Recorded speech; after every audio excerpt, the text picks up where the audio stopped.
qu'on a surfacturé l'État en fait 1 km route jusqu'à 2,5 millions de dollars. Les caravanes n'ont venu côté que et dans caravane n'a eu fait ministre des Travaux publics acheter pour asphalter. Et puis main d'œuvre là c'est déjà là c'est juste bail nèg parce que fonctionnait déjà. Et puis côté jeune et sable là c'est dans rivière l'État, tête roche c'est dans rivière l'État et puis regardez ouais kilomètre route là pas coûter 100 000 dollars, ils dit écoutez messieurs, pas de problème. Nous mettons fait 100%, 200%, 400%, mais si nous besoin pour l'État acheter et 1 km route pour 1 million de dollars, ça c'est pas l'État ça. Eh bien nèg vous voyez bien. Oui, c'est absolument fondamental. En même temps, et c'est grave, mais là, je ne crois pas que l'État doit faire économie de non. De quoi? De non. Ouais. Pour dire, mais qui est ce monde? Oui, parce que. Qui parle le pays à machin. Renal. Non, mais c'est bien sûr. Écoutez le premier à travers un post sur Facebook qui dit que manifestation violente mardi 12 septembre dernier, mais pour qui ça le fait, c'est parce que bon secteur, il y a des gens qui parlent nous avons courant 24 heures sur 24, qui parlent route faite à prix au saut de là. C'est trop facile pour dire ça. Mais il n'y a pas non. Nous tenons le même jeu politique de fois, c'est pas possible. Mais c'est parce qu'il y a trop facile, voilà. C'est le même jeu politique de fois, L'État n'a pas pour responsabilité de venir dans la presse dénoncer les citoyens. L'État a pour responsabilité de dire qu'en fait, telle situation est inacceptable, il faut la changer. On dit que cette situation où l'État va acheter un kilomètre de route à 1 million de dollars ou sinon jusqu'à entre 1 million de dollars et 2,5 millions de dollars, cette situation est inacceptable. Maintenant, quels sont les citoyens qui sont concernés? Quels sont les citoyens qui sont concernés? Ça, c'est autre chose. Vous voyez ce que j'aurais dit? Qu'est-ce que vous aurez dit? J'aurais dit à la population, quel que soit ce dia-là, nous te comprenons des compagnies, même si nous ne pas citer compagnie, qui te facturer 1 million pour 1 kilomètre, je dis à l'État prend responsabilité à 500 000 dollars pour 1 kilomètre. Laissez-moi, l'État est beaucoup plus clair. Ça ne se fait pas, il faut. Qu'est-ce que vous avez compris de ce que j'ai dit, monsieur Renoir? Ah, d'accord. Alors, vous remercie vraiment, monsieur Renoir. Il faut continuer à nous aider comme ça. Monsieur Luméris, moi, je crois que le discours, ça est capable de rendre des gens mal à l'aise. Pour qui ça? Parce que il y a des gens qui, de manière convaincue, qu'on est que mal à l'aise par rapport à budget pour des raisons. Il y a des gens qui prennent la rue parce qu'effectivement, ils sont frustrés par rapport à la situation économique, par rapport à de l'autre bagaille. Donc, l'offre fait comme ça, ou généraliser là. Je crois que vous avez reconnu qu'il y avait beaucoup de mensonges derrière ce budget. Je sais. Les gens sont descendus dans la rue parce qu'ils disent qu'ils vont payer un 4 électoral, en fait, et 2700 gouttes. Parce qu'ils disent que l'on diaspora venir la payer, et l'on, enfin, compatriotes qui fait à l'étranger, venir la payer 10 000 gouttes, etc. Donc, c'est un ensemble de mensonges, et les manifestations. Monsieur Renoir, qui était candidat, comme ça très bien. Et les manifestations sont financées quelque part. Ceux qui financent ont intérêt en fait à faire ça parce que justement on a attaqué leurs intérêts. Nous allons mettre un terme à l'émission à travers mon dernier. Moi, je connais que des mensonges, on dit ça, mais l'idée c'est que on est en train de banaliser une équipe de monde qui gagne des revendications qui justes.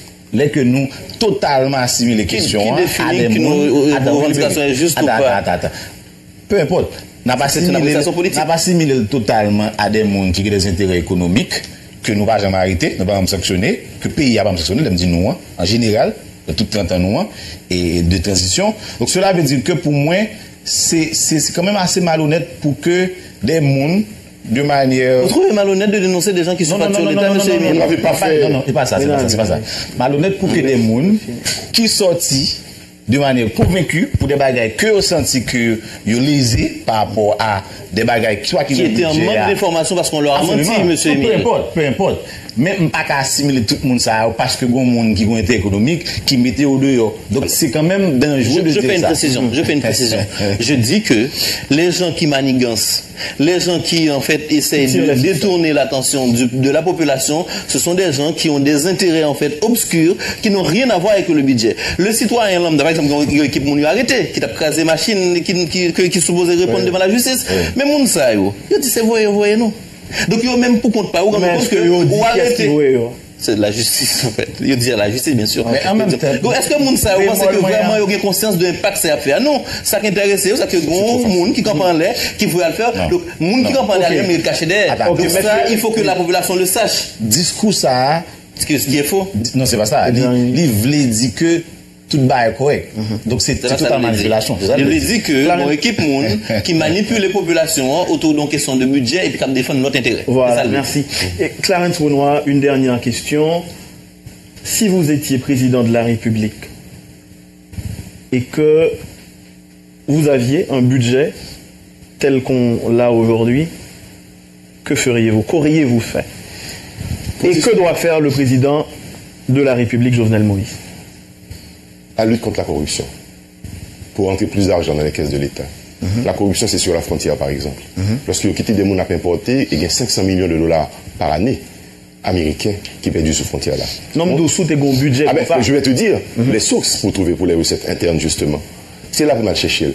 Nous pas capables aujourd'hui de chercher aux ressources internes. Ce qui est honorable de la part de ce gouvernement, c'est un fait d'ailleurs. C'est pas un choix que le fait. Non, ils ont constat dans la raréfaction aide internationale. Là, c'est l'USAID réduit aide à Haïti. C'est une décision de Trump aux États-Unis.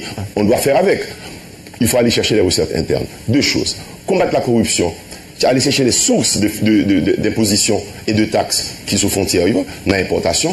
Et dire, il nous dit qu'un économiste, il y a des gens qui ne vont pas payer taxes de payer. Instaurer un impôt, une taxe de solidarité sur ta vlé dans le pays. Il y a des gens qui payent là pour contribuer davantage pour nous résoudre cette situation.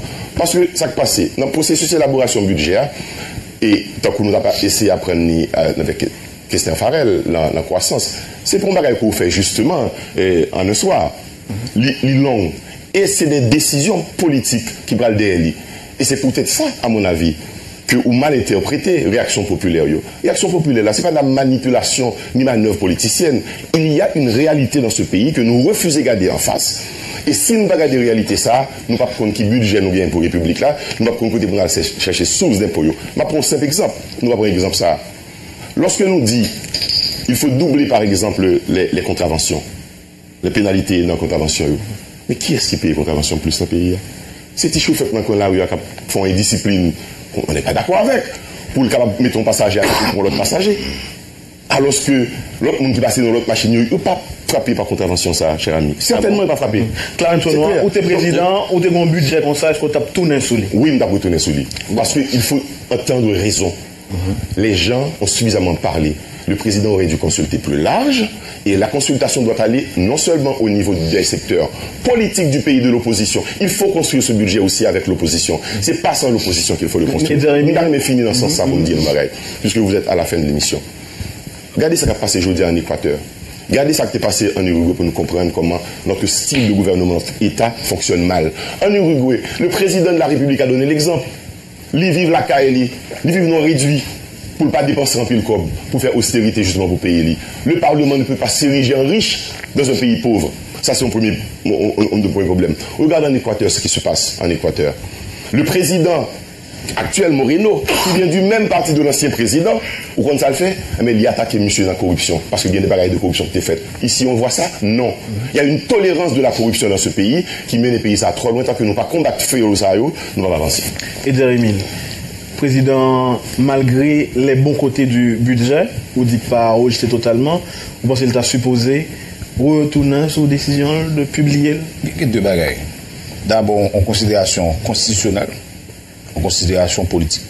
Constitutionnellement, le Parlement vote un budget, le président, s'il va avoir objection, l'a publié le budget. Ça, c'est constitutionnel. Donc, il n'y a pas de doute. Maintenant, politiquement, l'un des rapports de force, et c'est là, moi, pour que tu as réfléchi 10 fois. Est-ce qu'ils ont suffisamment le courage et la capacité pour y passer? Ils ont réussi à passer dans le salaire minimum, ils ont réussi à passer dans l'ajustement carburant. Maintenant, si ils ont senti effectivement une capacité pour y passer, politiquement, ils sont assez forts, le rapport de force en faveur, que vous passez. Donc pour moi, c'est une question à la fois constitutionnelle et politique pour que vous évaluez, pour regarder qui ça a fait. Mais c'est l'histoire qui dira est-ce que le a raison de passer effectivement ou encore le contraire. Mais il n'a pas passé. Monsieur Renoir a sauté, fait une belle démonstration là. En même temps, par erreur, peut-être, il dit nous que l'État fait un très mauvais président. Parce qu'il dit nous que les films font un budget qui passe sur tout circuit administratif institutionnel. Un groupe moun kale qui a mensonge sur le budget et puis il le retourne, il fait bac. Non, le peuple en fait a voté pour quelqu'un qui le peuple a voté pour celui qui n'a pas voté pour vous. Le peuple a voté pour quelqu'un qui doit prendre des décisions. Je dis à la paraître plus justifié pour nous juger le gouvernement sous budget ça à l'arrivée à la fin exercice fiscal 17-18 là. Est-ce que effectivement l'arrivée fait ça le promettre la fin d'un budget? Est-ce que effectivement l'arrivée mettre l'argent de côté pour accompagner jeunes qui sont dans l'université qui besoin d'ouvrir entreprise mais qui pas besoin de prêter presque côté? Est-ce que effectivement la continuer et combattre corruption, bien content on met d'accent sur combat corruption par exemple, ça qu'a fait dans douane dans là, je dis à la fait que augmentation et les variation de 34% en fait de recettes dans le système douanier parce qu'en fait c'est un fait, c'est un fait. Non mais c'est un économiste. L'économiste ne sait pas tout, il peut savoir, il peut ne pas savoir aussi. Donc c'est un fait, mon augmentation de 34% sur les 5 derniers mois et puis bah vous monter pardon. Et d'autre part, il faut ça continuer. Faut que unité qui combattre et trafic de stupéfiants et rester prêter plus sous frontière là. Faut que DCPJ joue rôle, faut que brigade et douaniers jouent rôle de sorte que en fait pour combattre corruption. Faut que monde qui pas payer l'État paye, on est d'accord sur ça et c'est le cheval de bataille du gouvernement. Il faut que l'État dépense moins tout. C'est pour ça qu'il faut mettre accent sur question sur facturation. Il pas normal pour laisser regardez, il y a pile monde qui fait expérience là. On même produit citoyen parle dans marché à la marché à 20 000 gouttes, si c'est l'État il a facturé 40 000 gouttes. C'est pas normal. Donc l'État supposé rationnel et c'est ça et démarche gouvernement. En même temps, un ensemble de promesses que le président a fait, c'est dans le budget maintenant pour juger le président sur résultat, pas juger sur une série d'intentions que mon a bali. Voilà, merci messieurs. Vous avez suivi, mesdames, messieurs, la rubrique Le Point de Radio Télémétropole. Nos invités, Clarence Renoir, Edzer Emile, Reynald Lubéris. Messieurs, merci à vous. Merci beaucoup, Georges. Restez branchés sur Métropole pour la suite de la programmation.